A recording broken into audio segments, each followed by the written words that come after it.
Hello and welcome back everyone. मेरा नाम है आशीष और आप देख रहे हैं टेस्टी कोडी चैनल। सो गाइज़, आज की इस वीडियो में हम लोग अपने प्रोजेक्ट को रेक्टिफाई करेंगे। रेक्टिफाई मतलब हो गया कि जो हमारा प्रोजेक्ट अभी तक जितना का मैंने काम किया है उसका कोड एकदम सिस्टमेटिक ढंग से रखना और उसके फाइल एंड फोल्डर को एक प्रॉपर वे में रखना, और जो थोड़े बहुत डैशबोर्ड में पहुँचते पहुँचते भी एक आध दो चीज़ जो बची रह गई हैं उसको क्लियर करना। ठीक है, तो चलो अभी जो हम पिछले वीडियो में बोला था कि क्लिक करेंगे डैशबोर्ड पे तो यहाँ डैशबोर्ड दिखेगा, तो ये वाला सेक्शन नेक्स्ट वीडियो में करते हैं, क्योंकि इस वीडियो में मैं अपनी सारे के सारे कोड को एक प्रॉपर एक स्टैंडर्ड वे में रख लेता हूँ जिससे कि बहुत लेंदी ना हो, कॉम्प्लेक्स ना लगे। ठीक है, ओके। तो उसके लिए सबसे पहले तो आपको आना है अपने प्रोजेक्ट में। ठीक है, मैं आता हूँ अपने प्रोजेक्ट में, यहाँ पर आ गया। ठीक है, ये रहा हमारा डैशबोर्ड। डैशबोर्ड पे ही हमारा लॉगिन, साइनअप, ये सारी चीज़ें रखी हैं, पर मैं चाहता हूँ कि इसको और थोड़ा अच्छे तरीके से इसको ऑर्गेनाइज करूँ। ठीक है, तो उसके लिए हम एक काम कर लेते हैं, हम यहाँ पर आते हैं अपने प्रोजेक्ट में। ठीक है, और इसमें SRC फोल्डर के अंदर आते हैं, ऐप फोल्डर के अंदर आते हैं, और इस फोल्डर में मैं एक फ़ोल्डर बना देता हूँ कंपोनेंट नेम से। ठीक है, मैंने यहाँ पे दिया कंपोनेंट्स। ठीक है, बेसिकली कंपोनेंट्स नेम इसलिए मैंने दिया क्योंकि यहाँ पे अभी और भी कुछ सारी चीज़ें हैं। एक सेकेंड, कंपोनेंट्स हो गया, कंपोनेंट्स। ठीक है, ओहो,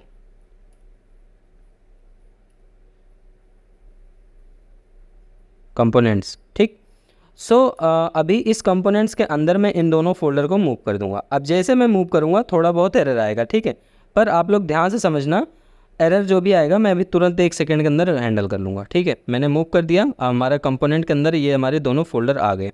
ठीक है, मैं एक बार यहाँ पे आके रिफ़्रेश कर लेता हूँ जिससे कि जो भी एरर हो ऑटोमेटिक आ जाए। अब मैं यहाँ पे आता हूँ, ओपन करता हूँ, तो अभी तक कोई इशू, एरर नहीं देखने को मिला, लेकिन मैं ब्राउज़र पर रन कराया हूँ। लेट मी चेक एक बार कि यहाँ पर कुछ आया कि नहीं एरर।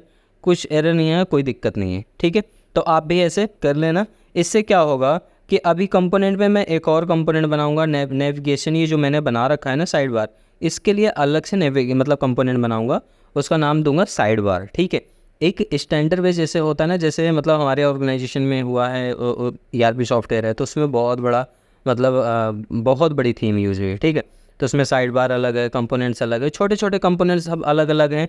जहाँ पे जो चेंजेस करना होता है स्पेसिफिक उस कंपोनेंट पे जाओ, चेंज करो, ऑल पूरे मॉड्यूल में चेंज हो जाएगा। ठीक है, तो इसलिए यहाँ पर थोड़ा सा हम इसका स्टैंडर्ड फॉलो कर रहे हैं।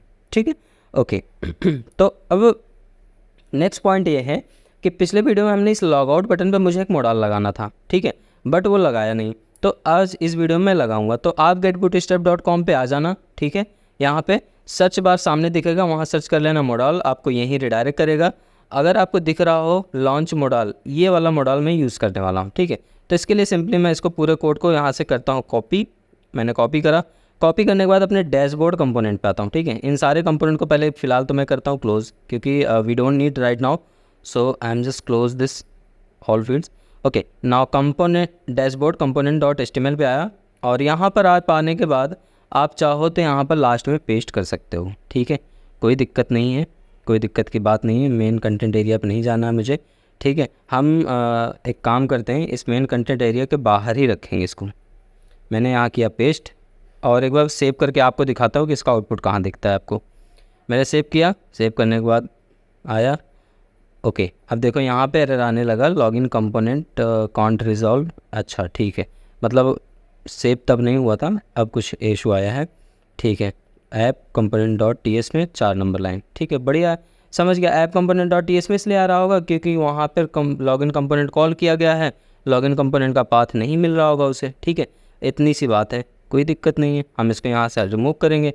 जैसे रिमूव करेंगे उसके बाद यहाँ पर आऊँगा, क्विक फिक्स का ऑप्शन आएगा, आ गया। मैंने क्लिक करा, क्लिक करने के बाद क्लिक कर दिया, हमारा एरर दूर हो गया, सेव कर दिया, चल गया हमारा प्रोजेक्ट। ठीक है, बहुत ज़्यादा एरर, परेशान नहीं होना। ठीक है, अब आ रहा है ऐप राउट्स में, बढ़िया बात है, ऐप राउट्स में भी होना चाहिए, मुझे डाउट ही था। ऐप राउट्स पे आया, यहाँ पे मैं क्या मांग रहा है, लॉगिन कंपोनेंट। ठीक है, बहुत बढ़िया, इसको मैं करता हूँ यहाँ से रिमूव, और अब इसको बाद क्विक फिक्स यहाँ से भी कर देता हूँ। अब हो गया, हमारा ये एरर भी दूर हो गया। अब एक बार चेक करते हैं अभी भी कोई एरर आया है कि नहीं आया। ठीक है, ऐप राउट्स अब क्लियर हो गया। लॉन्च मॉडल देखो इधर आ रहा है। ठीक है, क्लिक करता हूँ, तो यहाँ पे ओपन होके आ रहा है। मुझे ये नहीं चाहिए ना, यहाँ पे लास्ट में चाहिए मुझे। मैंने हमको लगता है कोई डिप के अंदर ही मैंने पेस्ट कर दिया।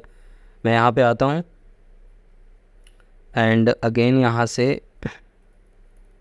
यहाँ तक करता हूँ कट, ठीक है। मैं इसे बाहर रखना चाहता हूँ, एकदम बाहर, ठीक है, क्योंकि ये कोई मतलब कोई कंपोनेंट का पार्ट नहीं है। अब मैं सेव करता हूँ, अब आप देख सकते हो यहाँ पर आ गया, ठीक है, बहुत बढ़िया। लेकिन मुझे जो इस बटन पे क्लिक करने पे ये मटेरियल ओपन हो रहा है, ये नहीं चाहिए। इसकी जगह पे मुझे क्या चाहिए कि मैं लॉग आउट बटन पे क्लिक करूँ और सेम मॉडल खुले, ठीक है। तो उसके लिए आपको करना कुछ नहीं, बहुत ज़्यादा परेशानी होना। यहाँ पर एक चीज़ होता है डेटाबेस टूल, ठीक है। बेसिकली ये जो दो हमारी एट्रीब्यूट्स हैं, इन एट्रीब्यूट्स को आप एक काम करो, कट कर लो, ठीक है। कट करने के बाद आप अपने यहाँ पर नैप बार पे लॉग आउट था, इस लॉग आउट के एचआरएफ के को हटा दो, एचआरएफ की जगह पे इसको पेस्ट कर दो। पेस्ट करके जस्ट आप पेस्ट कर दो, उसके बाद इस लॉन्च मॉडल को हटा दो। मैंने हटा दिया इसे, ठीक, मैंने किया सेव। अब एक बार देखता हूँ आउटपुट क्या आता है। देखो बटन हट गया।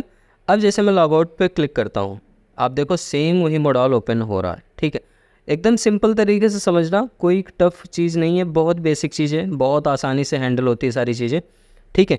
ये हो गया, मैं क्लोज़ कर दिया। बट ऑलवेज़ रिमेंबर कि जब आप लॉग आउट करते हो या कोई डेटा डिलीट करते हो तो ये सारी चीज़ें क्या होती है, थोड़ा सा सेंसिटिव चीज़ें होती हैं, ठीक है। इन केस आपने पासवर्ड डाल के लॉगिन करा, ठीक है, उसके बाद लॉग आउट कर दिए, गलती से लॉग आउट हो गया, तो इन सारी चीज़ों को थोड़ा सा अलग कलर में दिखाना मस्ट हो जाता है, ठीक है। तो हम इसको थोड़ा सा रेड कलर देंगे इन सारी चीज़ों को। तो सबसे पहले तो हम आते हैं, हम सबसे पहले मॉडल को अपने सेंटर में रखते हैं। सेंटर में रखने के लिए आप getbootstrap.com पे ही आ जाना। यहाँ पर आपको कुछ ना कुछ मिल जाएगा डिटेल, जिससे कि आप मॉडल को सेंटर पे खोल सकते हो, ठीक है। बढ़िया, ये रहा मॉडल डायलॉग के पास। आप ये क्लास पास कर दोगे तो आपको क्या होगा, ये सेंटर में ओपन होगा। ये देखो मैंने पेस्ट कर दिया, ठीक है। और मैं सेव करके एक बार आपको दिखा देता हूँ। मैंने सेव करा, प्रोजेक्ट भी रन हो गया। मैंने जैसे लॉग आउट पे क्लिक किया, देखो एकदम सेंटर पे आ गया। अभी तक ये टॉप पे आ रहा था, बट अब सेंटर पे आ रहा है, ठीक है, बहुत बढ़िया। अब इसमें थोड़ी कुछ चीज़ें चेंज करते हैं। लेट सपोज पहली चीज़ तो मॉडल टाइटल है, मैं यहाँ पे देता हूँ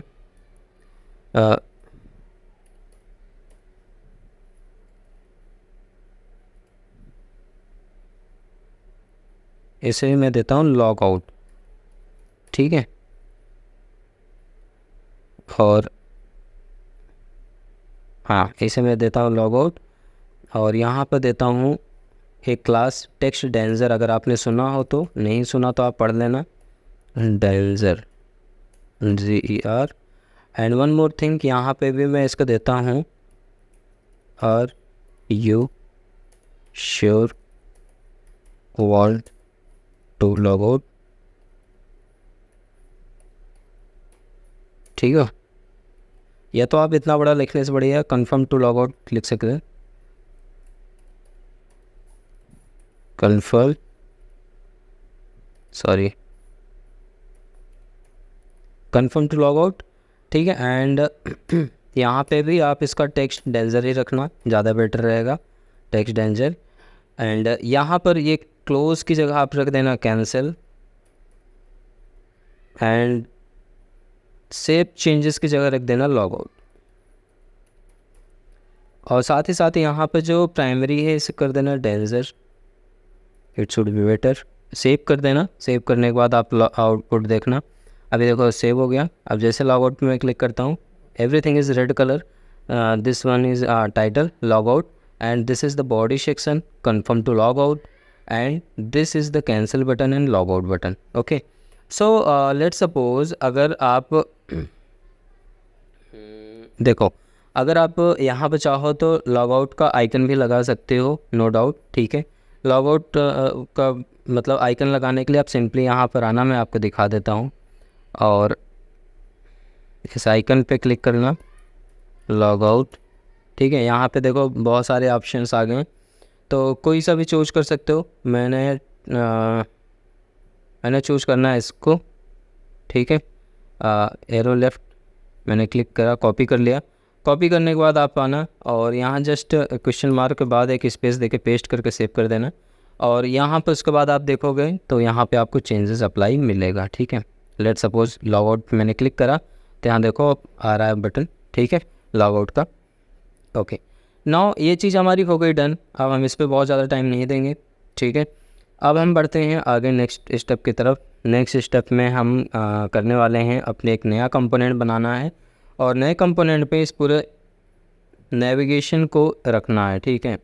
तो उसके लिए हम सबसे पहले नया कंपोनेंट बनाने के लिए हम आ जाते हैं यहाँ पर अपने मतलब प्रोजेक्ट की हायरार्की पे, और कंपोनेंट पे राइट क्लिक करेंगे, ठीक है। राइट क्लिक करके ओपन टू इंटीग्रेटेड टर्मिनल पे क्लिक कर देंगे, और ओपन टू इंटीग्रेटेड टर्मिनल जब क्लिक करोगे तो आप कुछ ऐसे ओपन हो जाओगे कंपोनेंट्स के अंदर। और सिंपली यहाँ पे टाइप करना है G for generate, C for component, and then component name directly pass करना है, क्योंकि फोल्डर नेम आपने ऑलरेडी इंटीग्रेटेड सर्वर टर्मिनल पे खोल रखा है, ठीक है। तो यहाँ पे आपको देना क्या है, साइड बार। तो सिंपली आप जस्ट क्लिक करना साइड बार, इंटर कर देना। देखो यहाँ पर हो सकता है कुछ लोग के मशीन में एरर आए, जैसा कि मेरे मशीन में एरर आ रहा है, बट आई डोंट माइंड, मुझे कोई दिक्कत नहीं है अगर एरर आ रहा है। तो हम एक काम कर लेंगे, हम सिंपली आते हैं अपने प्रोजेक्ट में, यहाँ कंपोनेंट पे, यहाँ पर ओपन करेंगे CMD, क्योंकि हमारे पास मास्टर कमांड टर्मिनल है, ठीक है। वो पावर शेल का एरर है बेसिकली, कोई दिक्कत की बात नहीं है।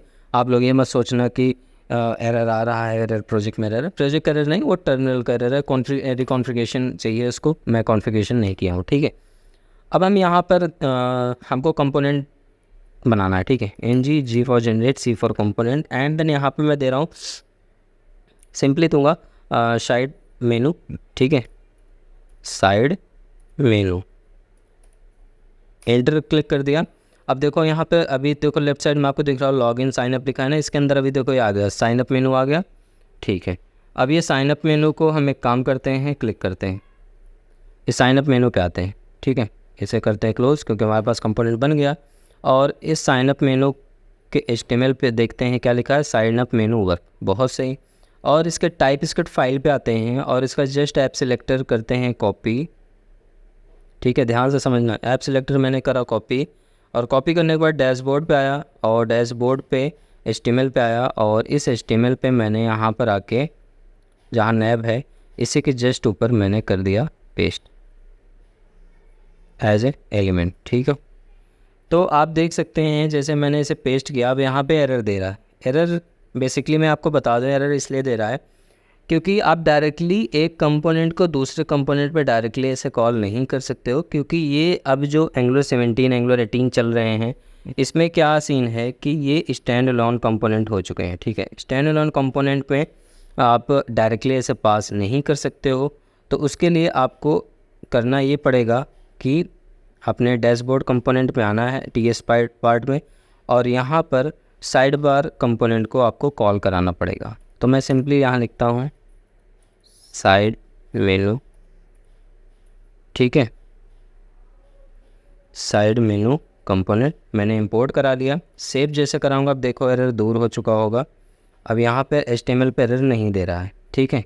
अब ये एक्सेप्ट कर लिया, चलो बहुत बढ़िया, एक्सेप्ट कर लिया, क्योंकि डायरेक्टली आप एक कंपोनेंट को दूसरे कंपोनेंट पर डायरेक्टली ऐसे कॉल नहीं करा सकते, मैं फिर से आपको बता दे रहा हूँ, ठीक है। इस वजह से दिक्कत हो जाती है। अब हम एक काम करते हैं, हम आते हैं यहाँ पर चेक करते हैं हमारा मेनू आया कि नहीं आया। तो देखो कहीं साइड मेन्यू करके कुछ नहीं आया, ठीक है, कोई दिक्कत नहीं है। हमें एक काम करना चाहिए हमें ये करना चाहिए कि हम इस मेनू को पूरा उठाएंगे अब, ठीक है। इस मेनू को उठा के अपने अच्छा एक काम कर लेते हैं, स्टैंड अलोन कंपोनेंट है ना, तो हम इसको करते हैं ऐसे, एंड देन क्लोज, ठीक है। आप ऐसे भी क्लोज कर दो, आप जैसे चाहो वैसे रख सकते हो, ओपन करके क्लोज करना आप अपने हिसाब से, जैसा आपको सूटेबल पड़े वैसे लिख सकते हो, कोई दिक्कत नहीं, ठीक है। अब आप देख सकते हो साइड मेनू यहाँ पे विजिबल हो गया, ठीक है।